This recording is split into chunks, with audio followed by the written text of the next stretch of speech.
Welcome to The Human Athlete, a podcast about life after sport and how to win it. I'm Jared Markowitz. I started this show because I've always been fascinated by what happens after the final whistle, when athletes have to rebuild purpose, discipline, and identity outside of competition. Every episode, you'll hear honest conversations with former athletes who are learning to lead, perform, and live with meaning beyond the game. Because the lessons sport teaches us can help us all live stronger, more intentional lives. Welcome to The Human Athlete. Today, my guest is Chris Streveler, and Chris is a former professional quarterback whose path to success was anything but conventional. Undrafted out of South Dakota, Chris carved out a career through adaptability, toughness, and an unwavering willingness to do whatever the team needed. He became a CFL, that's a Canadian Football League for those of you that don't know, most outstanding player with the Winnipeg Blue Bombers, and later earned opportunities in the NFL by embracing roles that demanded humility, preparation, and resilience. Today, Chris is navigating life after football with the same intent and discipline that defined his playing career, focused on growth, purpose, and contribution beyond the scoreboard. Chris, great to have you on the show, my friend. Happy to be here, man. Appreciate that intro.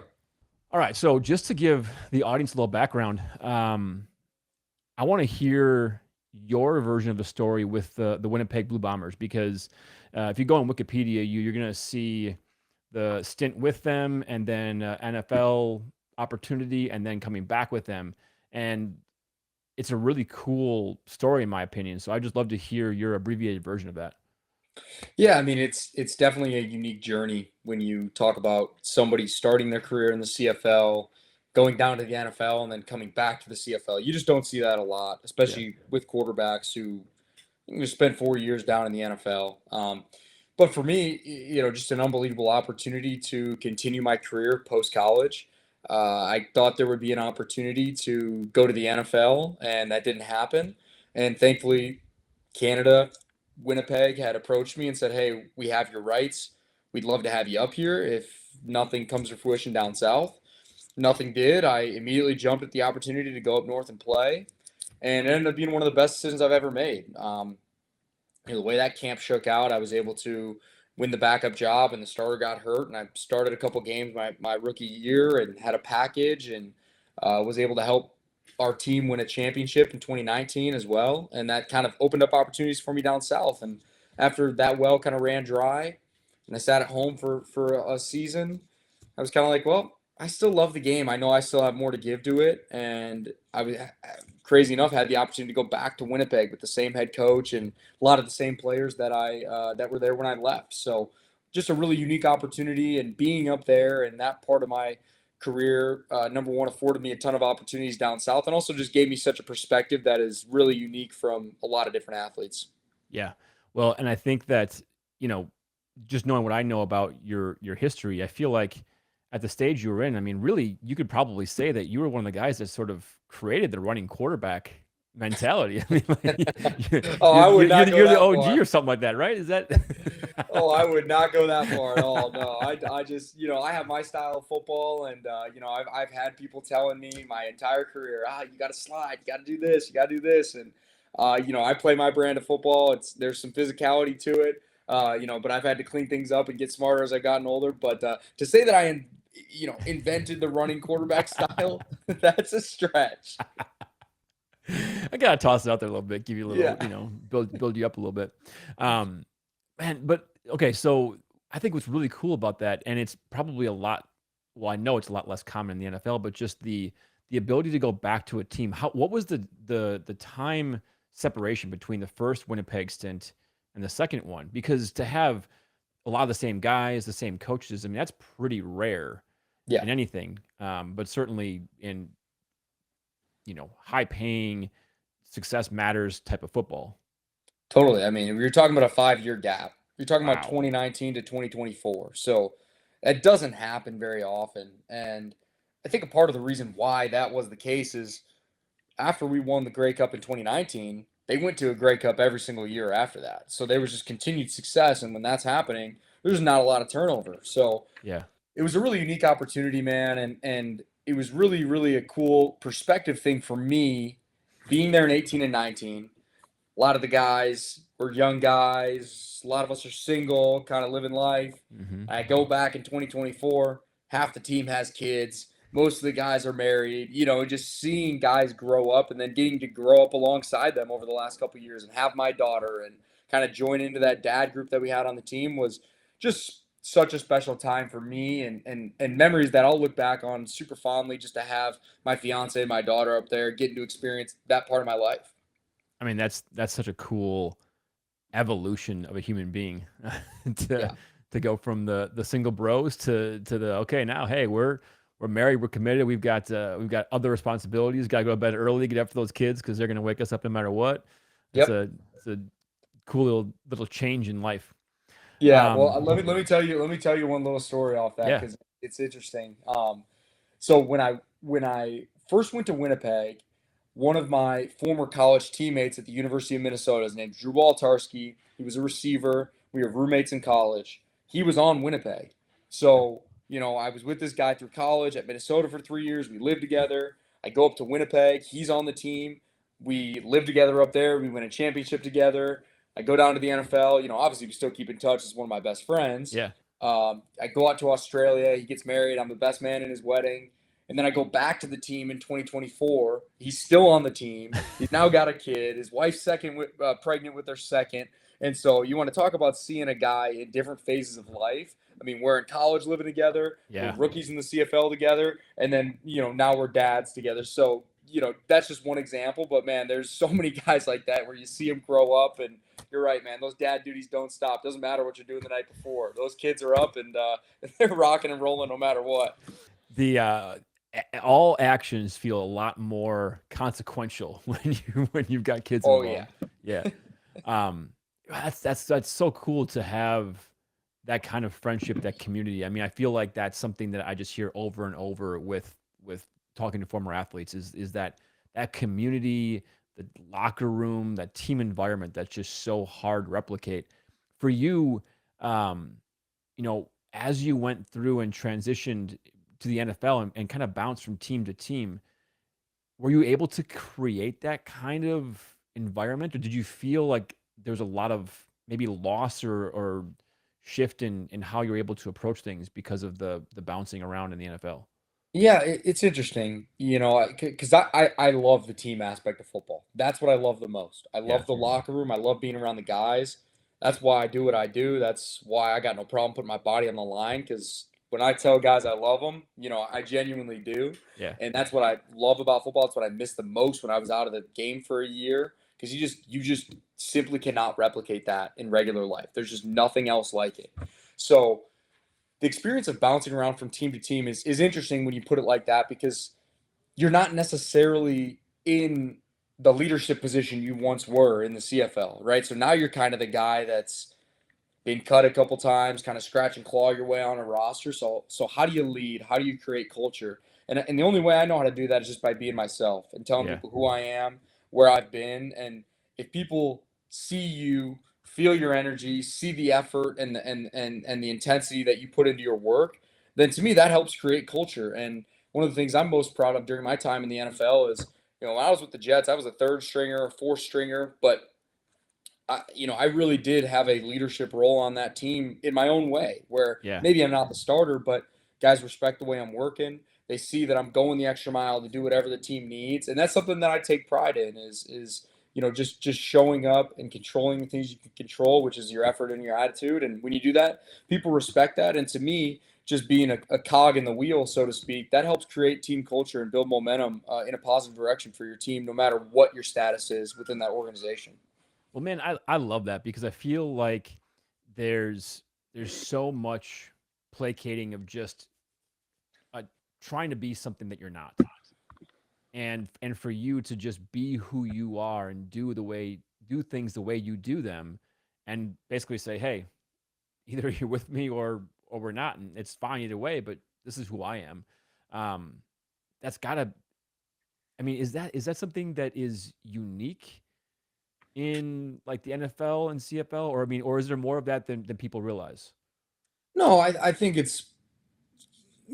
think it's pretty regular. I mean, look, I don't know. Like all I know how to do is be myself. And what I do know is if you're not being authentic to yourself, it's pretty easy to tell, and it just doesn't come off as organic. And that's fine. Like you said, if I'm being myself and we're not hitting it off and it's not a match, that's okay. It's just we're not connecting, and that's okay. That's Yeah. gonna happen. There's a lot of different personalities on teams, but one thing I do pride myself on as a quarterback specifically and a leader is I try to find commonalities with everyone on the team. Sure.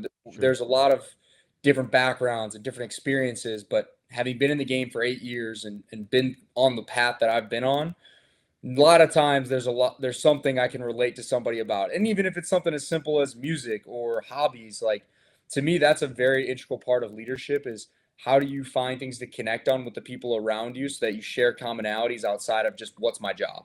And I think that's how you build relationships with guys. And I think when you build that relationship and establish that trust, that way, when it comes time to push the people around you and say, hey, I need this or I need more, they know it's coming from a genuine place and not just a place, a self-servicing place. So that's kind of how I approach leadership, and I just try to find commonalities with everyone. And maybe we're not going to be best friends. That's okay. Yeah. But at least you know that we're all pushing in the same direction, trying to win football games. Yeah.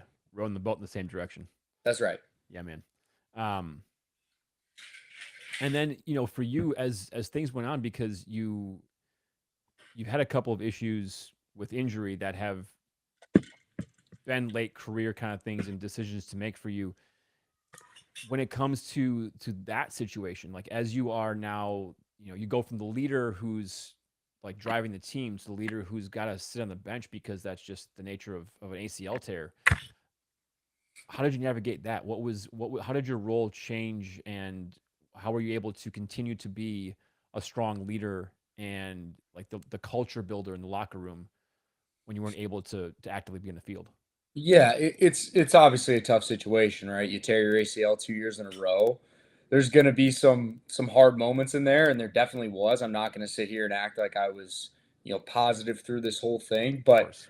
what I will say is, when you go through adversity and you still show up for work and you still bring a positive energy and positive attitude and you still put a smile on your face and find a way to put a smile on the face of other people, they feel that and they see that and they know it's not hard.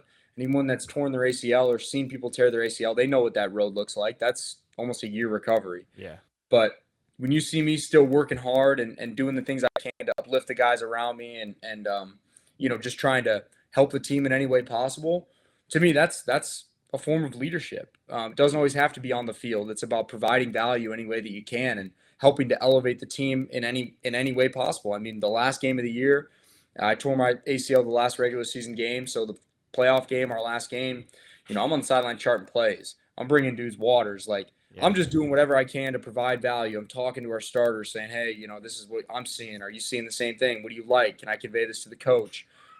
So even if it's just a small thing, it gives you something to focus on outside of the disappointment of being injured, number one. And number two, it definitely speaks to people's character and how they handle those situations. And ultimately, it's bigger than yourself. It's about the team and how can I help the team win? Yeah. Well, I mean, it so easily you could just walk away and sulk in everything that went wrong and just be like, I don't want to be a part of this because everything is this just brings me down. Versus spinning it in a positive direction as possible and go, hey, there's a way I can still be of value here and be a team player. That speaks volumes, man, for your leadership and your willingness to just do whatever it takes. That's pretty Yeah, awesome. well, I appreciate that, man. And I mean that's just I'm not the type of person to sit around and sulk. That's just not me. And I think any teammate that's been around me has seen that. After I tore my ACL this year, it happened on I want to say a Saturday night or a Friday night, and the next day we had a big team function at a restaurant in Winnipeg, and everyone was like, "Man, are you still gonna go?" I'm like, "Hell yeah, I'm gonna go, man! Like I helped organize this thing. Of course I'm gonna be there." And so I leave the crutches at home. I'm like, I don't need these crutches. Like I'm good. So by the end of the night, I start convincing myself that I could play. And, I'm doing fake quarterback runs and stuff. And I was like, dude, can you just like chill out? But that's just who I am, man. I just want to focus on what's ahead of me, and I don't want to dwell on the past and feel bad for myself because that's not going to do anyone it's not doing anybody any good. So, Yeah. what can I control? I can control how I show up today. I can control how I attack this, how I try to elevate the people around me. I can't control that I just blew my knee out again. So Right. that's how I think about it. And of course, it didn't just happen right away. It's not like I tore my ACL and was like, all right, on to the next thing. Of course. No, there was a ton of disappointment. And, I'm so thankful I had my fiance and my daughter to give me the perspective that I have. But ultimately, you got to find a way to flip that switch and move on and move to a positive mindset of how can I move the needle today in a positive way to affect myself and those around me.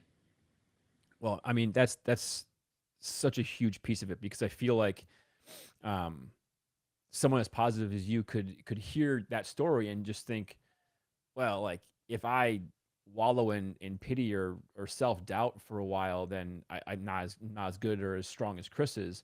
But the reality is like, you had phenomenal support around you with your fiance. Plus you've got a little girl, right? It's like you sit there and you watch the human just develop and grow. It's impossible to not see potential and look at it and go, she's failing here, she's failing here, she's gonna keep going. Like, if she's gonna keep doing it, why the heck can't I? Mhm. Yeah. And like go through that process. I mean, as you are shifting your mindset to now being a leader off the field, outside of your fiance, are you guys married now? Nope. Still Okay, just all right, engaged. okay. Yeah. So fiance and your daughter, who's how old? One. Awesome, man. Um, who is that really tight support group for you? Like, who are the people that you surround yourself with that you can really be vulnerable and open with? So then, when you are struggling, you have those people to go to and feel like, okay, this is my crew that I can really be open and honest, so that then I can get to that point of Mhm. putting on that positive face, that positive attitude that's going to emanate out, and it's going to create the kind of culture that you want to build. Yeah. I mean, ultimately, it's just about setting a good example at home. How do you treat the people around you? How do you, even though my daughter's one, she's still very observant and she sees the things going on and she feels the energy. So, yeah, how do you set a good example at home? And I'm just thankful I have a tight knit group of friends. I have some friends out here. I love getting together with people. I'm a very social person. So is my fiance. So, we had people over for the Super Bowl. We have barbecues all the time. Mm-hmm. I've got some good friends who don't live here who I try to keep in close touch with and reach out to and check in on them. And we just have conversations. So, I'm just thankful to have the friends and family support that I do have, because it isn't always easy, especially when you're trying to transition out of the game. And, there's moments of uncertainty and it's just a very different point in life. And so, I couldn't put my finger on one specific person because it's just a general support of people that I have. And it always seems like in the times when I'm having doubt or uncertainty about where things are headed, it always just kind of seems like a couple people just like reach out and just like check in or like you have a conversation that seems to lift your spirits. And so I'm just always thankful for those opportunities that to talk to people. And I just try to be that for other people too and reach out as much as I can when I know other people are going through things. Yeah, man, I think that's it's such a huge piece of it, and I feel as though someone who is at this point observing, like, in a lot of ways, I feel like doing this podcast for me is a research project in a lot of ways. I think it's sometimes hard to extract the challenges of being an athlete and being on this elite level, um, and status. I mean, people. I was watching some interviews of you. Like, there are still Jets fans that are reaching out and just constantly being like, "Man, remember that preseason game?" Like that's the kind of stuff that puts you in this level of up here, and then the challenge of transitioning out of sport and all the things that come with that. Having having the community, having the support or not, I feel like, is a huge indicator of someone being able to transition from sport to something else, finding meaningful excellence, and really reestablishing yourself in a way where you go, man, I am waking up in the morning excited for the day, passionate about what I'm doing, and I feel like I'm making an impact on something, which is what we all want. Hmm. Um, but there's certainly got to be some catalysts to move from this to the next thing. Right. And I think ultimately that catalyst is just figuring out how do you apply that same mindset and work ethic to the next thing. Yeah. And how do I, if you can be successful as a football player and make it to the highest level possible, and there's no reason that you shouldn't be able to be successful in the next thing too, as long as you find that purpose and continue to apply those aspects that have made you successful in football. So Yeah. that's how I think of it, and that's kind of just my positive outlook. And again, that's not to say that there aren't moments of uncertainty and doubt and all these things. Those are all very real, and that's something that everybody experiences, whether people say it or not. Yeah. Exactly. It's real, man. And Yeah. you start a new podcast, like, what am I doing here? What is this going to be anything? You don't know, but you don't know until you try. And part of that is just putting yourself out there. And that's what I'm doing. I've got 4 podcasts lined up this week. I have lunches set up with people. I am putting myself out there as much as I possibly can to meet with people, tell them who I am, show them who I am, tell them what I'm doing, and see if there's opportunities to collaborate. And if not, no problem. Like, at least I know a new person and they know me, and build my network a little bit. So Yeah. that's how I'm approaching it, and that's how I'm putting myself out there. And I think that if you do that and apply yourself, good things are just bound to come your way, and that's what I believe. Yeah. And so I think you've probably touched this a little bit, but I want to tie back to this because I'm really interested about what it is you are doing and where you're going, because I think there's some awesome things that just you bring to the table as a human being from the short time that you and I have had conversations. Um, of all of the unique assets that you have brought to football, the things that made you you, the things that made teams want you and say, "Hey, we want you to be our guy. Hey, you're the next man up," that sort of thing. Is there one or are there a few of the traits that you really know you're like, okay, I can hang my hat on these things for the rest of my life and know that they're going to carry me into wherever the future takes me? I think it's always just about what I've focused on in adverse moments. It's I've been cut 5 times. I've been through so many injuries. I've always had to compete for my job.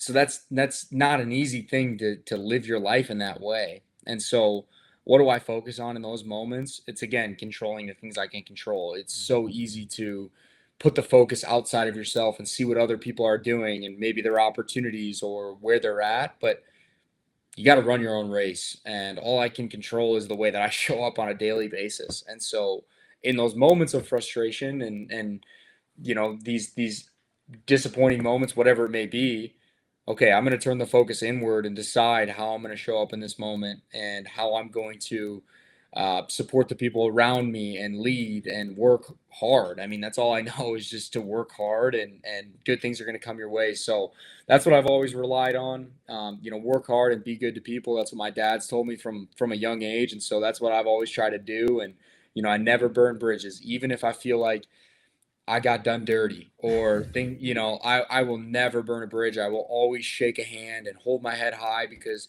you just never know what's coming back around, and it's all about who you know. And, that's one thing I definitely hang my hat on is I don't think there's too many people that I've come across in my career that will say anything negative about my character. Say what you want about me as a player. Sure. That's fine. I don't really care. But, as a person, I think that majority of people are going to have positive things to say, and that's probably the thing that I'm most proud of. I mean, I think that's a hugely positive thing in a highly egocentric, narcissistic world, or what can be, right? And certainly is portrayed. I mean, some of the the worst things you see are the most narcissistic and egocentric things that you see in the news and that sort of thing regarding professional athletes. Yeah. To be humble and be real and honestly genuine as to who you are, yeah, that speaks volumes, man, for sure. Yeah. Well, thank you. I mean, I look, and I'll stand up for all athletes, is because I was doing a podcast the other night as well. And, I just think athletes get a bad rep. There is some egotistical nature of it, sure, but a lot of athletes are not like that. And sometimes they're portrayed in a way that is meant to, s- you know, people want to put on a narrative about athletes Of sometimes, and course. Yeah, of and it's course. easy to portray the the image of an egotistical athlete, but man, a lot of the guys I've been around have been great teammates.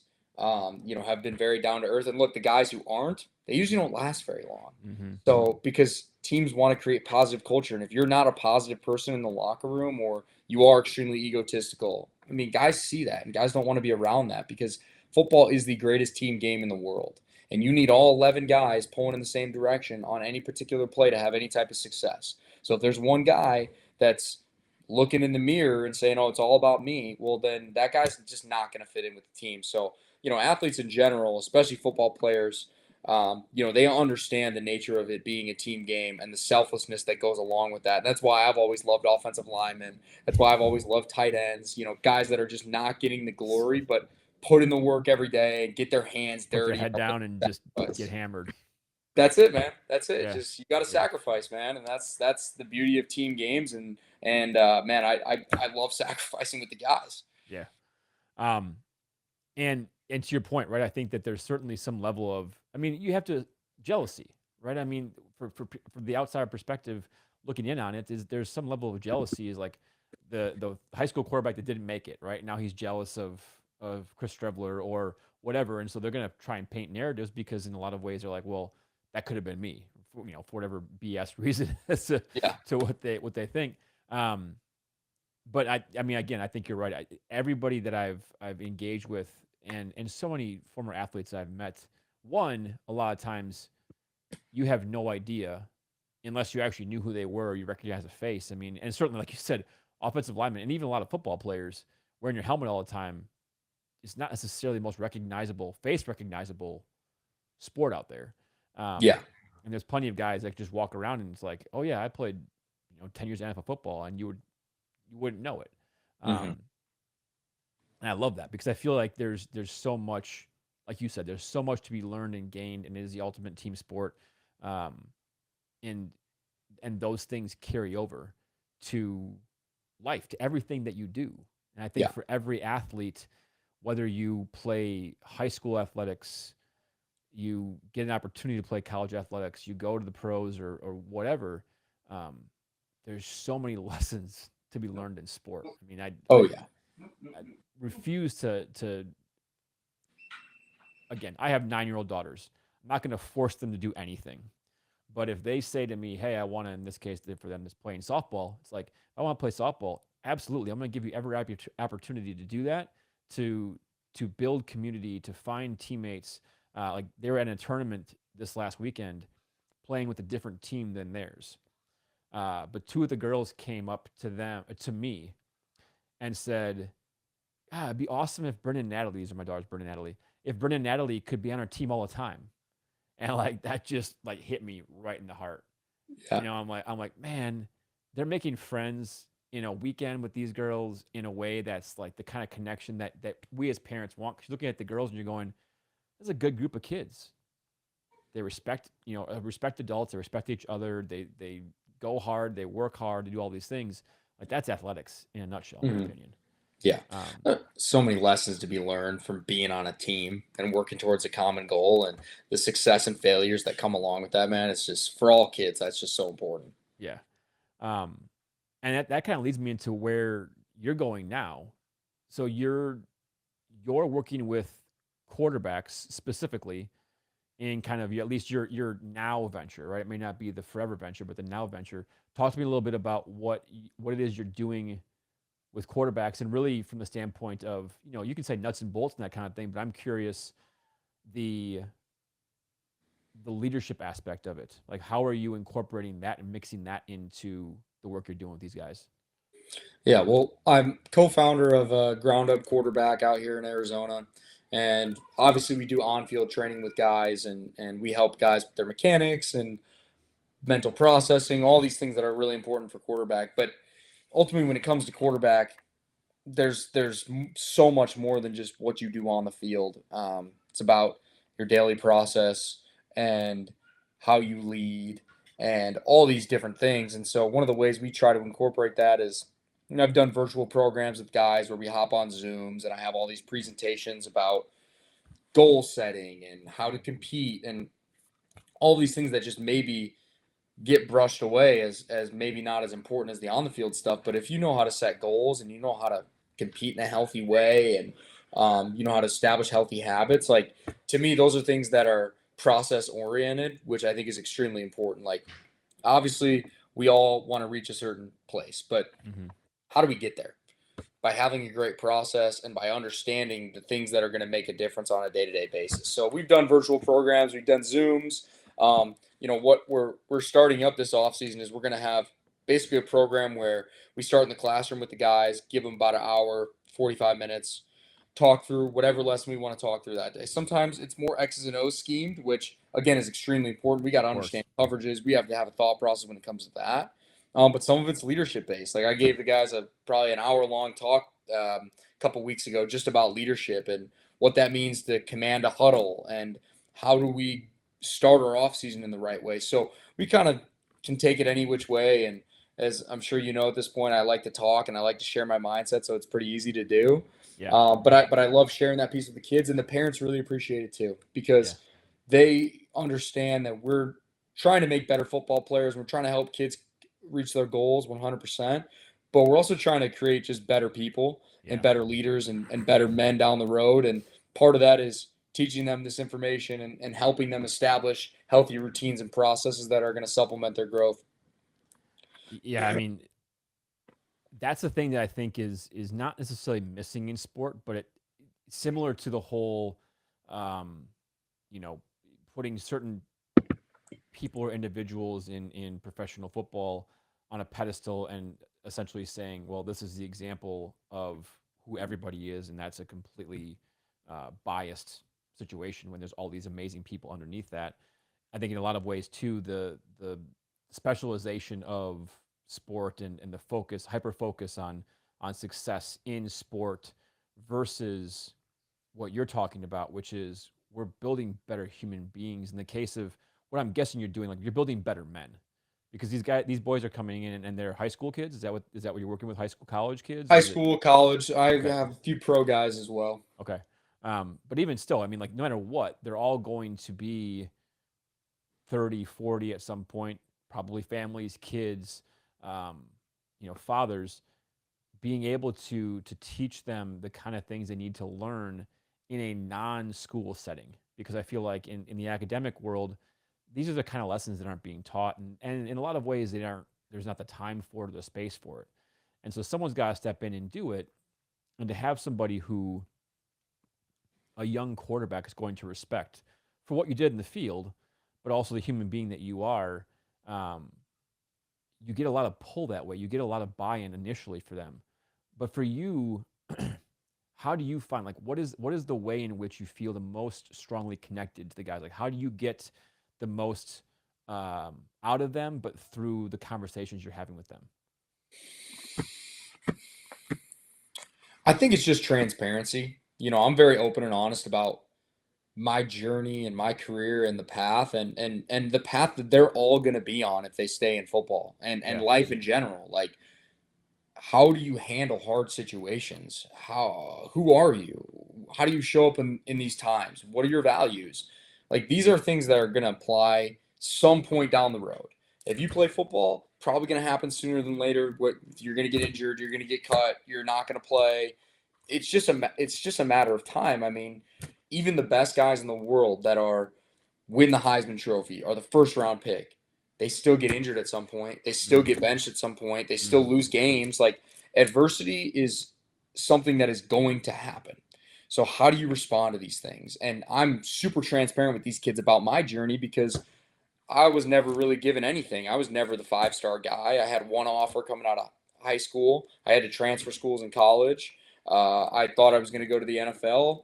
Broke a bunch of records, didn't, had to go to the CFL, came down to the NFL, made the team, got cut 5 times, was out of the game for a year, went back to the CFL, tore my ACL 2 years in a row. I mean, that's a very real path, and that's extreme, for sure, but that's the reality of playing football, and that's the reality of life, whether it hits you when you're 20 years old in college and you rupture your tendon in your thumb during practice, or, you're 30 years old and you have a personal adversity you're going through. It's going to happen.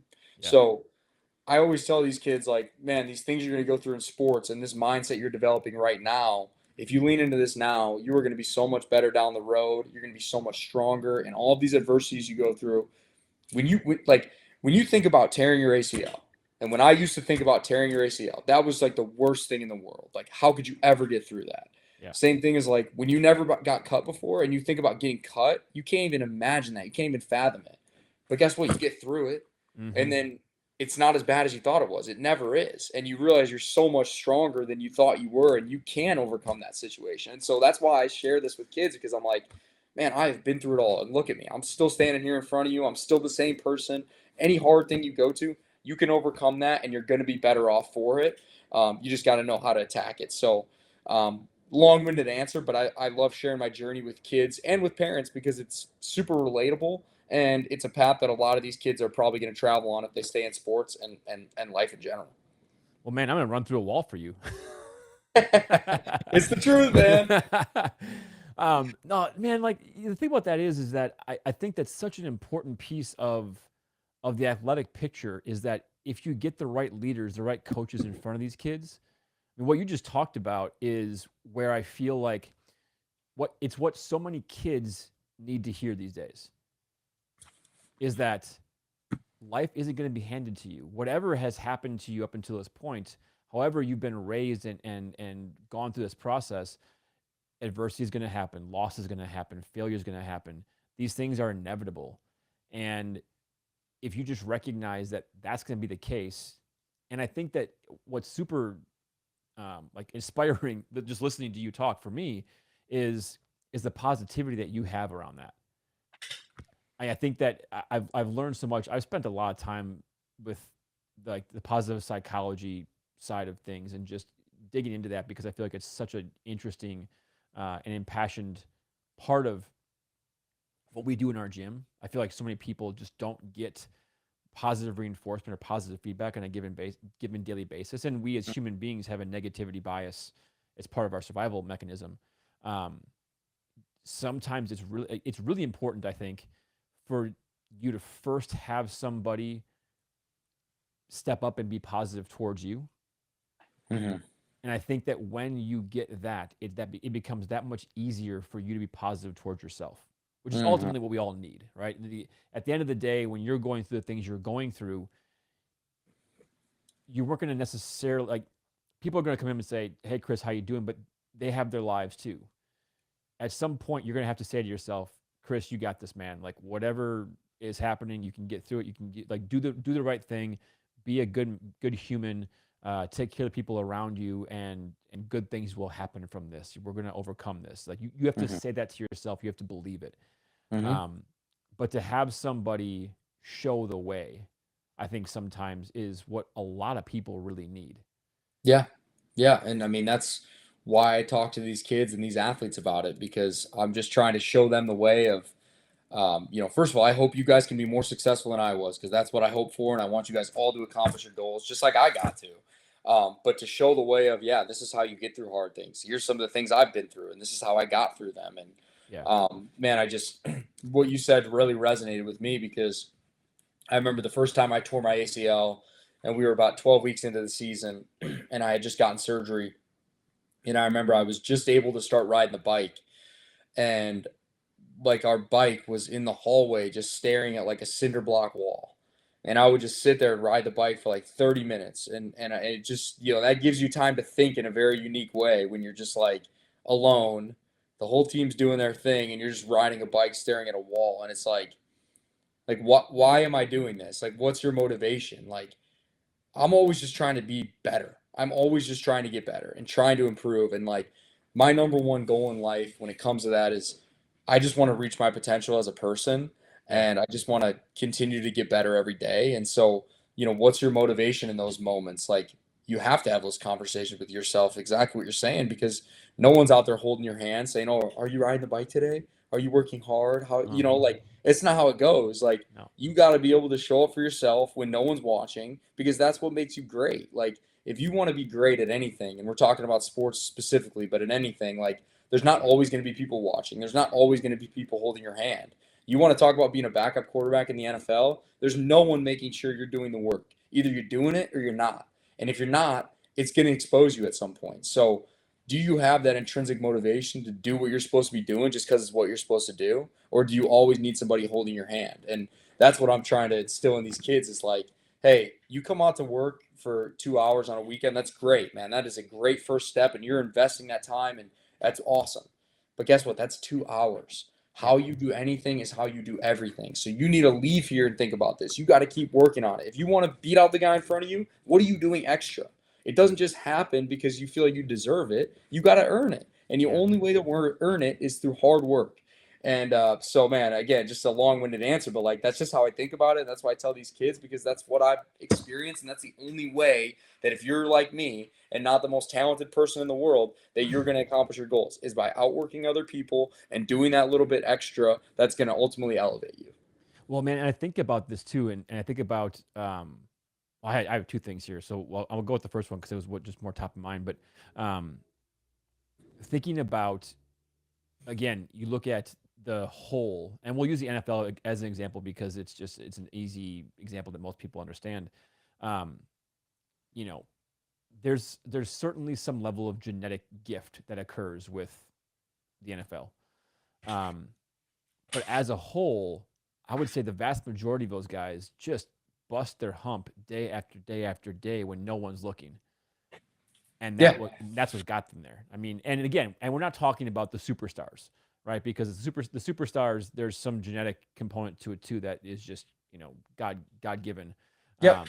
But for the vast majority, and certainly all those guys in the line, I mean, freak athletes, but also just insanely hard workers. Yeah, you have to be. I mean, everybody has some type of ability if you're in the NFL. Like there's some type of genetic ability for sure, but not everyone. Not everyone's a freak of nature. And so if you're like me and like most of the league and you're, a guy that's got to fight for your roster spot, what's going to set you apart? That's what you have to decide. Like you have to lean into what your superpower is as a person because everyone has different strengths. So that's what I always try to tell guys is like, what makes you different? What makes you special? Like you don't have to have the strongest arm. You don't have to be the fastest guy or anything like that. But what are your strengths as a person? Lean into those because that's what's going to make you better than other people. Yeah. So let me ask this because I'm curious about this as you're figuring out what you're doing, where you're going. You're having all these conversations, these podcasts, these lunches. For you, like, what are you working on getting better at? Where are you refining your craft now? The number one place is creating structure within my day outside of a regimented program.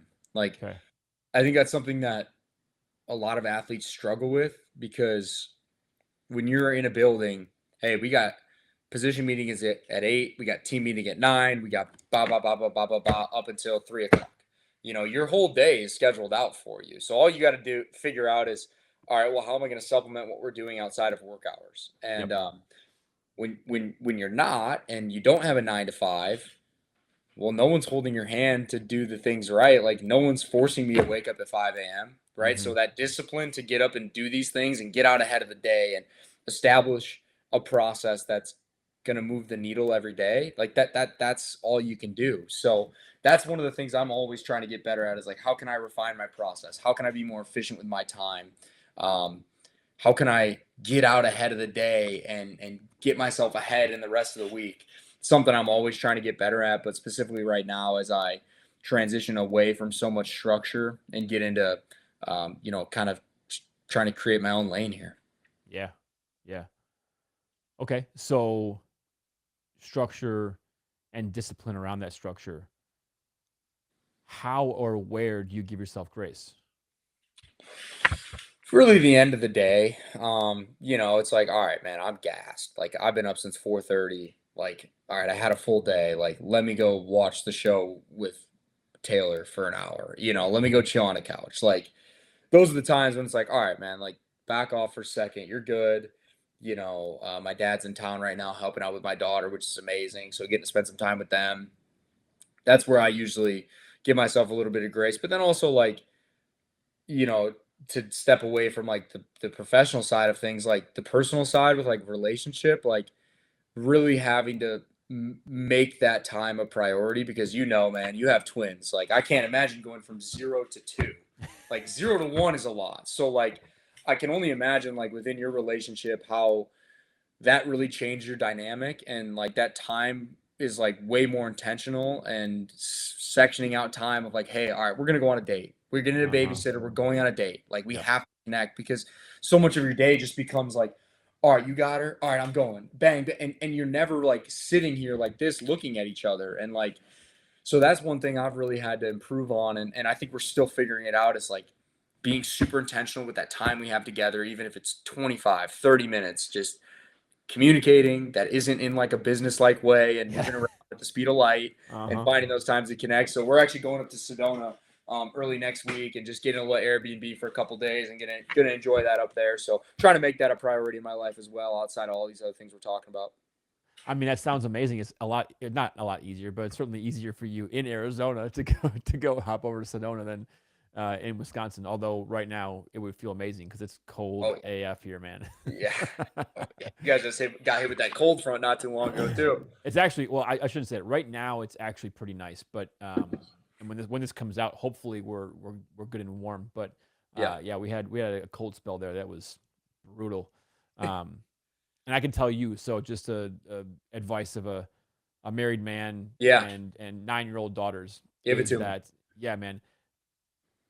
I think for us, it's there's the dates, and you go like, oh, we have to have this time together.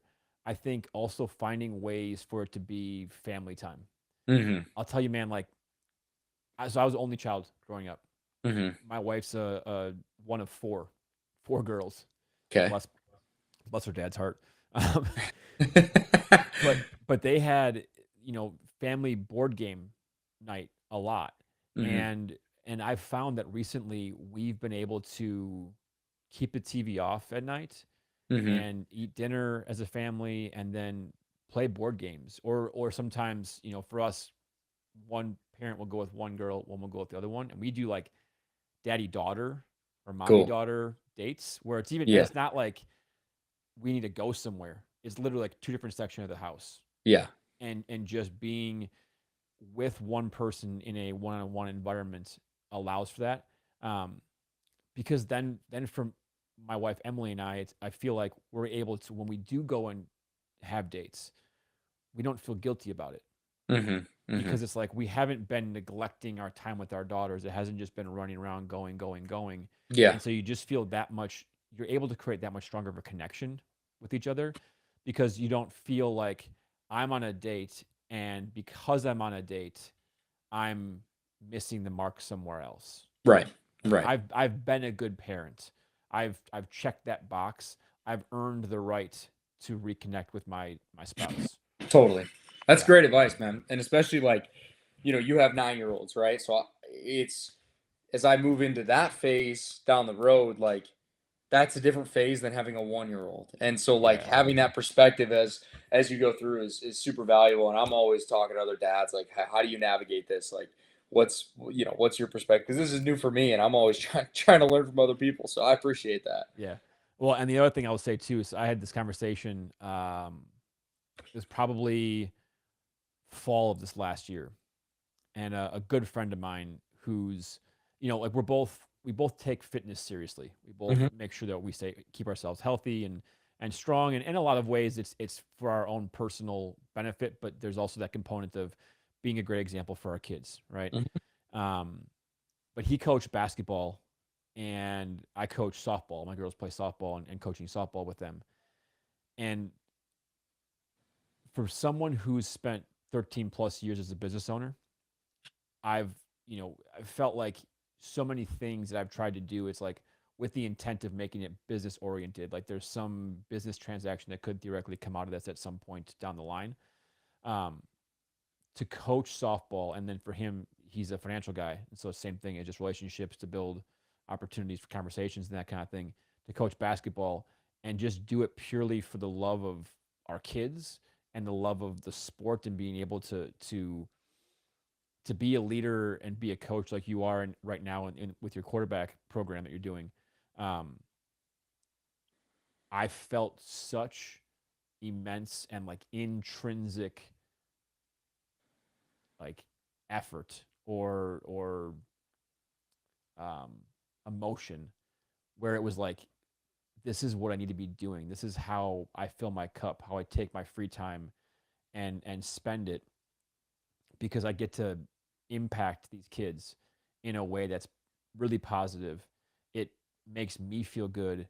It builds strong connections with kids who have the opportunity to take and just absorb this beyond just my two daughters. And for me, it's like, it's a bunch of girls, right? Who just Yeah. need to feel confident and empowered in all these awesome things if you treat them the right way. Yeah. So man, I mean, like the opportunity to coach, which I'm sure you're going to take full advantage of that when you get to that point with your daughter and whatever else is coming your way. But I mean, to me, if you're capable of it, I think it's the most awesome thing that you can do as a parent, is to get involved with your kids and coach them until they don't want you anymore, or until your Yeah. skill sets don't allow you to be involved anymore. Yeah. But man, it was the biggest shift for me this last year, just realizing how that is an uncompromising situation. I will not compromise my ability to or my time to be able to keep coaching my daughters. Yeah. I love that. I mean, my dad coached me when I was a young kid, just like playing Little League baseball. And I mean, still kind of laugh at some of those stories and memories. So, yeah, 100%, man. I hope I'm in a position to be able to do that one day. Yeah, cool. Well, Chris, awesome conversation, dude. I would love to just let our listeners know where to find you, how to connect with you, because ultimately, at the end of the day, this is the human athlete, and talking real human stuff with you, not just Chris the quarterback, but all the things that make you an amazing human being. And for me, a part of it is to continue to use this as a means of growing a community of former athletes, of people who can and feel comfortable reaching out to you and saying, hey man, I'm struggling with this stuff, and knowing full well that you're going to pick up the phone or send a message back and be like, I'm here to help. How can I help? That sort of thing. I feel like that's a part of my mission with this podcast, is to start to build that community, to have people feel like they can step up and say, I need help, and there's people out there who are willing to step up and have conversations and be real and honest. So where can people find you, connect with you the best? Yeah, I mean, you can find me on Instagram, TikTok. I'm on both of those. I'm actually weirdly active on LinkedIn as well. So if that's your jam, you can hit me on there too. You can just type in my name, Chris Streveler, or C Strevy. That's kind of my handle. So yeah, man, connect with me on there. Shoot me a message.